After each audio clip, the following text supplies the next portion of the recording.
Hi class, Dr. Searcy here with the lecture on the chapter 13 questions, specifically the odds questions. Let's remember that the title of this chapter is the repeated measures analysis of variance. And let's go ahead and start by taking a look at the first question. It says that how does the denominator of the F ratio, that is the error term for repeated measures ANOVA, compare to the denominator for an independent measures ANOVA? So let's just remember that what's being asked here is basically what's the difference between the two types of ANOVA that we've learned about this semester. One type of ANOVA that we learned about is independent measures, right? That's the one that's being asked about right here. This was the type of ANOVA that you learned about in chapter 12. And the other type of ANOVA that's being asked about is the repeated measures ANOVA, the one that you learned about in this chapter, chapter 13. Specifically, what's being asked about the difference between the two is how is their F ratio different. So let's just remember to begin with that each type of these ANOVAs are solved with an F. Right? The way that I've explained the Fs in the past is with the independent measures ANOVA, the F ratio consisted of this numerator and this denominator. Remember, BTV was between treatments variance, and WTV was within treatments variance. These two types of variance were explained both in your chapter 12 lecture notes. I'll explain them here, chapter 12 lecture notes. And I also explained these two types of variance in your chapter 13 lecture notes when I talked about them here and here. Okay, so just to kind of recap then, what were these two types of variance? Let's just remember that first, we're talking about between treatments variance. We're talking about the variance that exists between the groups in your experiment, right? So here we have the three different group means. This would have been the group that got, like, say, when we were talking about the experiment with the different kinds of punishment, the timeout, the chancla, and the shock group. Let's just note that in this experiment, the way that the groups are working, right, in chapter 3, with the repeated measures analysis variance, is you have one group, and you're seeing how that one group responds to being in the three different conditions at three different times, right? So maybe first that group goes through the timeout punishment. We look at, okay, for that group of kids, how is their punishment, how is their behavior affected by the timeout punishment? Then we'll take that punishment down. We'll instate a new type of punishment, maybe that chancla punishment. We'll see, okay, now how does that same group that was over here, how does its behavior get affected when the chancla is now in effect? Then after that, they'll take that same group and look to see how is that group's behavior affected when they are getting shocked. Okay, so that's how the between treatment variance works. Remember, the within treatment variance was different in that instead of looking at this difference between different groups, with the within treatments variance, you're looking at for each group that you've studied, we're going to take each participant in that group and we're going to ask, how far is that individual participant's raw score from the mean of the group that they belong to, right? And that's the within treatment variance. Okay, from there, right, so that explains what the two parts of the F ratio were for the independent measures design in chapter 12. We said that when we took all the data and moved it from being independent measures to repeated measures, that changed the F ratio so that it became now BTV over EV. What was EV? Remember that we explained this in the chapter 13 lecture notes, this part here. We said EV was now error variance, and the way that we got error variance, we took the within treatments variance, and we said, okay, now we're recognizing that the within treatments variance consists of two types of information. On the one hand, it consists of information with regard to individual differences amongst your participants. Right, so here we're talking about like those demographic differences amongst the participants, right? So are there any differences in answers or behavior because, say, a participant belongs to a demographic group of being male or female, right? Is that what's influencing their behavior? What we're doing in the repeated measures design is we're taking those individual differences out of the within treatment variance so that we're just left with the error variance, right? So that's how we're getting this error term here. Okay, so that's our explanation in answering question number 1. How is the F ratio different in independent measures design versus the repeated measures design?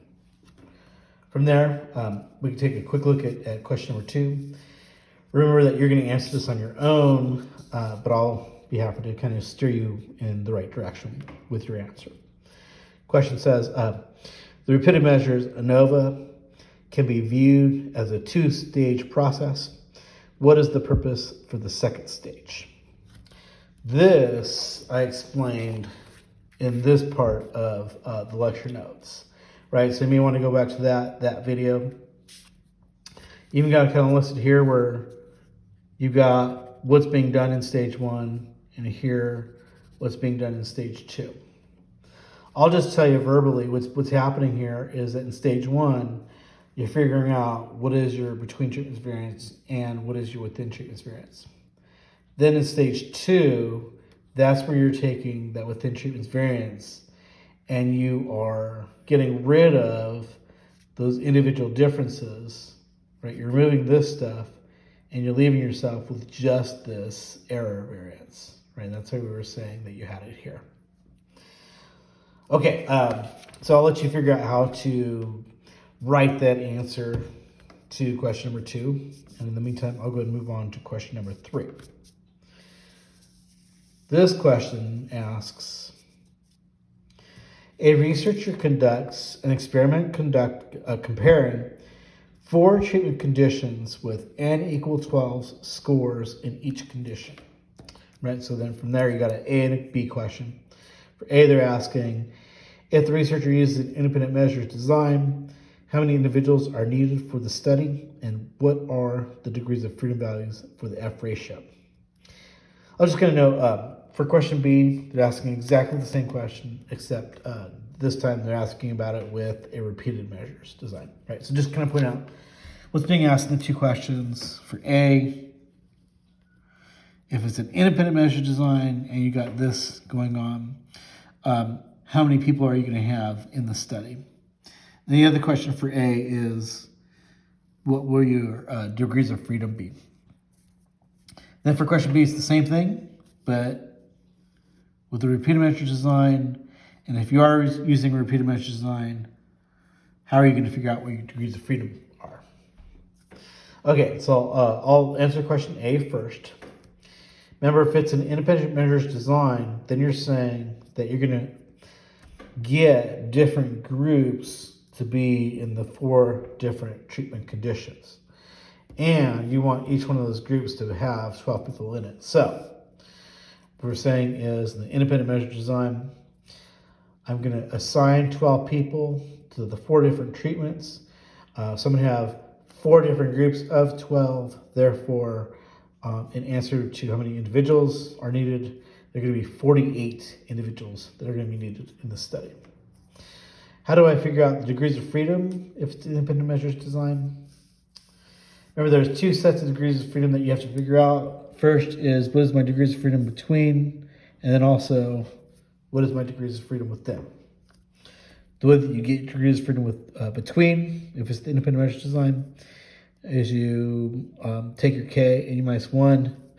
Remember, K is the number of treatments that you have. Here they're saying they have 4. So it ends up being 4 minus 1, which gives you a degrees of freedom between of 3. Then to get your degrees of freedom within, the equation is capital N minus K. Remember, capital N is how many participants you have across all of your groups. We said that we had 48 participants, so our capital N is 48. There are 4 treatments, so it becomes 48 minus 4, and 44 becomes your degrees of freedom within. So we'll go ahead and answer question B then. Right, so the question is, how many individuals am I going to need if I'm doing all this with a repeated measure design? Here we're saying that you're still just going to need just 12 participants. What you're going to do with those 12 participants is you're going to take them and you're going to assign them to the 4 different treatments, one after the other. Okay, so input measures design, you have a total of 48 participants because there's going to be 4 groups of 12 people. Repeated measure design, just one group that's going to go to the 4 different treatments. So it's going to stay at you just needing 12 different people for this type of design. How do I figure out my degrees of freedom for this? We say that first we have to figure out what our degrees of freedom between are. The way that we do that is we take our K, we subtract 1. That gives us that 3. But then we also have to figure out what our degrees of freedom error are.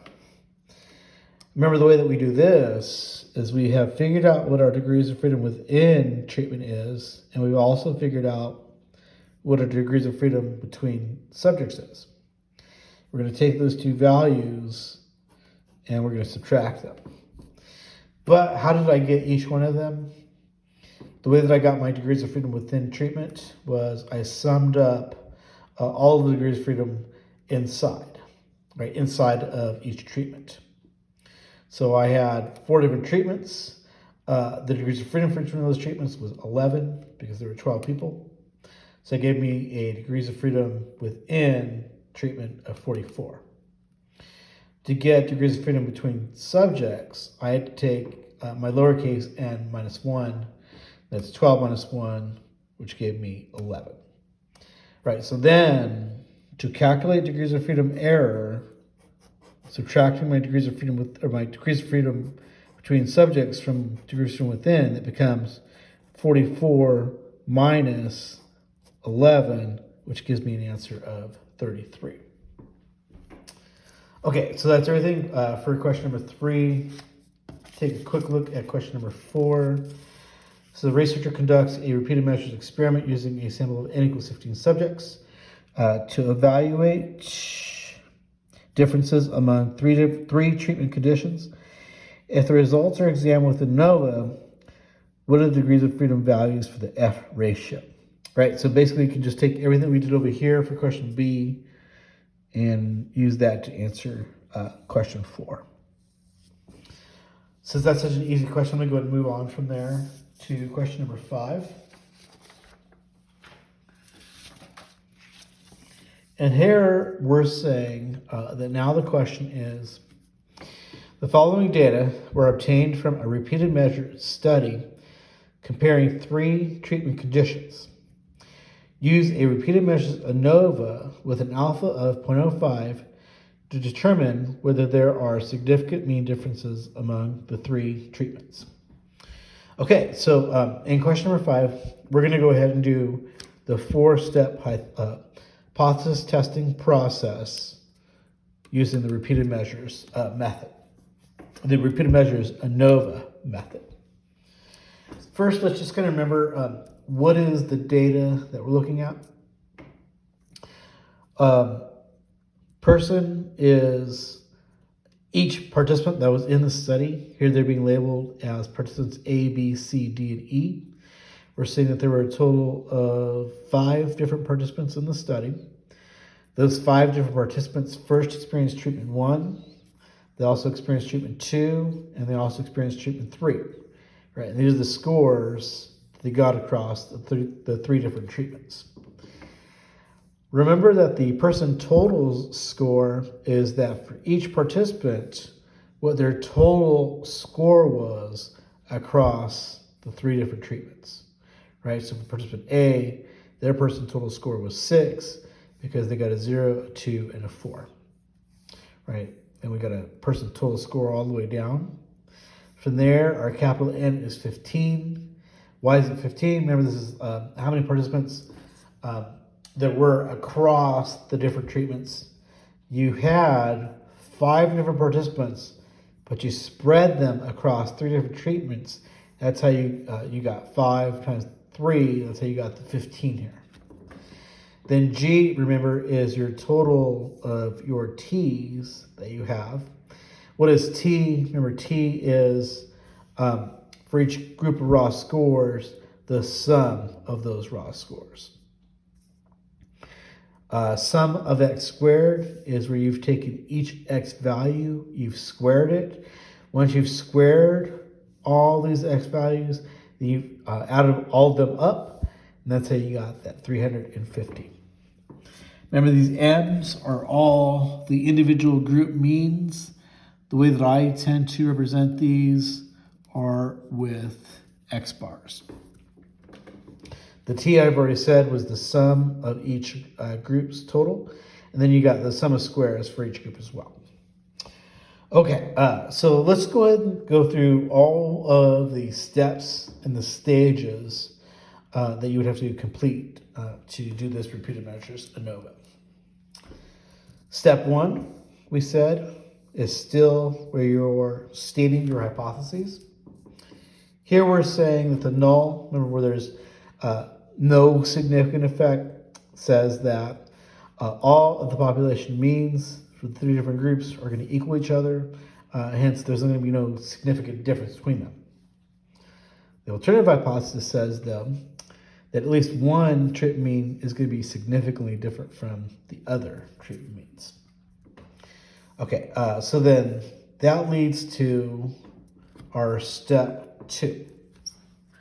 At this point, let me remind you that step 2 gets separated into 2 different stages, right? And in stage 1, we're going to perform this series of calculations. We're going to get our sum of squares total, sum of squares within, sum of squares between treatments, and then for each one of those sum of squares, we're also going to figure its degrees of freedom as well. Okay, so let's start with the first calculation, the sum of squares total. The way that we're going to get it is, the formula is sum of x squared minus g squared over capital N. So that's going to give us this 350. Right, that 350 minus 60 squared over 15 ends up giving us 350 minus 240. So we end up with a sum of squares total of 110. From there, our degrees of freedom formula is our capital N minus 1. So that gives us 15 minus 1. Which means that we have a degrees of freedom total of 14. Okay, so we've knocked out those 2 equations. Now we'll go ahead and we'll move on to our sum of squares within treatment. Formula for this is you can take all of your sum of squares for the different groups and you are going to sum them up. So we've got 8 plus 22 plus 10 gives us 40. Degrees of freedom for this is you can take the degrees of freedom for each one of those groups and you're going to sum those up. Right, so I have 3 different treatments worth of data. 5 participants within each treatment, my equation for degrees of freedom is n minus 1.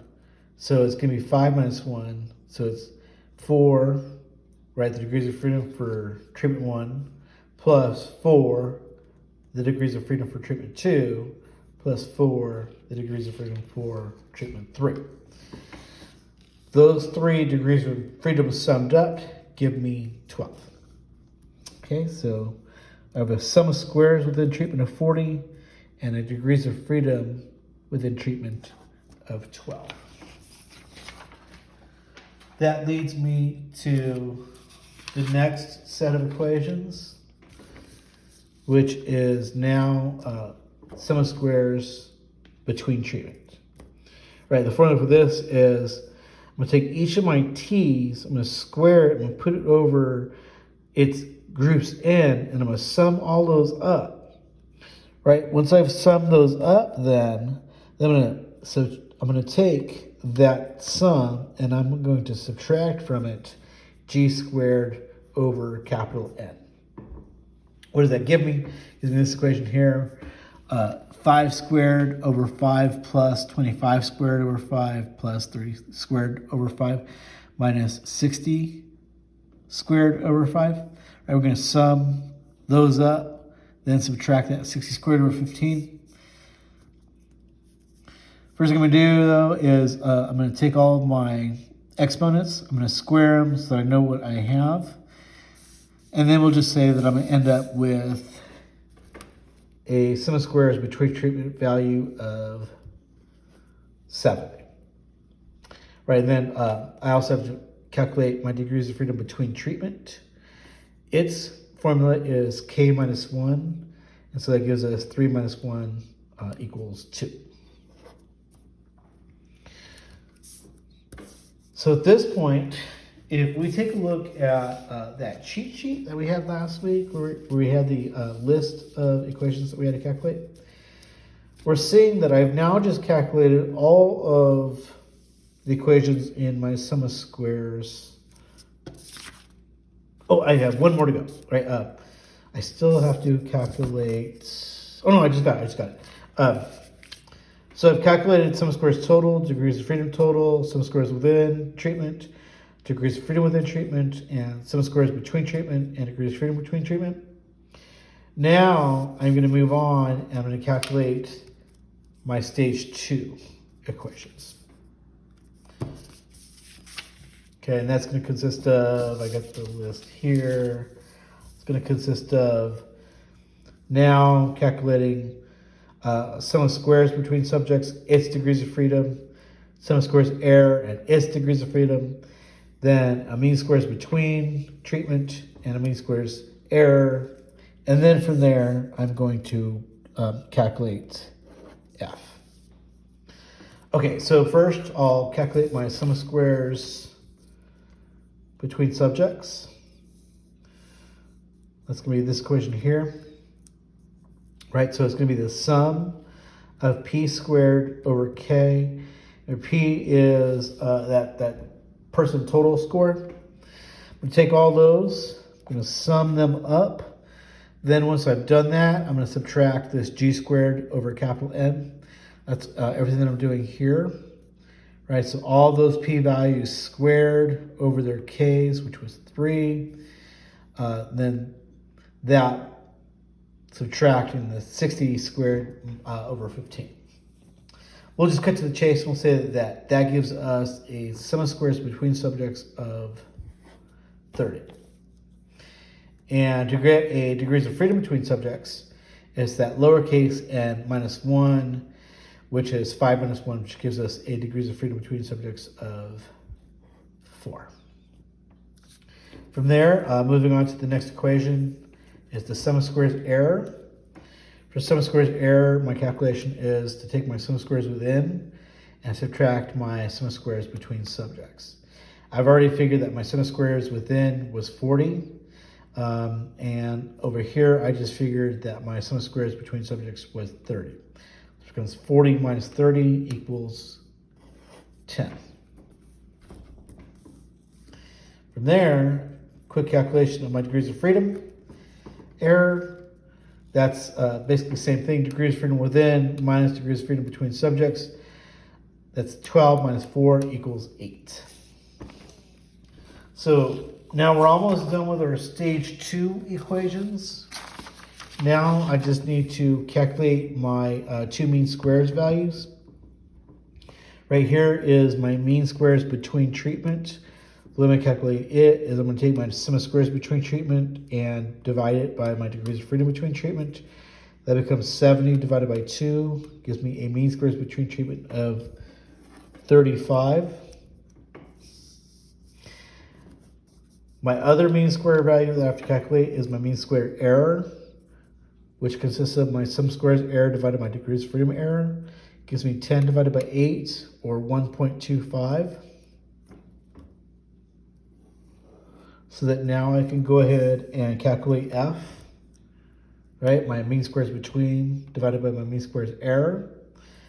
Gives me 35 divided by 1.25, or 28. Right, so now 28 is my value that I'm going to compare to my critical value. How am I going to get that critical value? Remember, I have to go find two degrees of freedom values. My degrees of freedom between treatment and my degrees of freedom error. Use those two values to go to my ANOVA F table. What I'm going to do is I'm going to go 2 and 8. My 2 is there, and my 8 is there. So it gives me this critical value of 4.46. Remember, the whole thing that I have to do is take my F value that I calculated, compare it to my critical value, and I'm asking, is this bigger than this? I'm seeing that it is, so then I can decide that I can reject the null hypothesis. One last thing that you may want to kind of just get in is the ANOVA table, right, where we write all the values down. So I've got all my sum of squares value in this column, my sum of squares between, sum of squares within treatment, sum of squares between subjects, sum of squares error, sum of squares total, all of the degrees of freedom, all of my mean squares, my F value with my 2 degrees of freedom. So that's everything. That's how you answer that question. From there, I'm going to let you know that I've kind of a little bit of a surprise for you. In this week's set of homework, I'm going to leave you off with just this one last question. Question number 6. Right? In this question, you're going to go ahead and you're going to now calculate your own repeated measures ANOVA, but you're also going to calculate eta squared after that. Remember that eta squared is a value that you got from your chapter 12 notes. I'll just note that eta squared has this funny looking n squared, and its formula is to take the sum of squares between and divide them by your sum of squares total. Okay. And that's it. That's everything I'm going to have you guys do. So just so you remember, for your Oz props, you're doing 1, 3, 5. For your evens props, you're just doing 2, 4, and 6. And that will be it for this chapter. Thank you very much.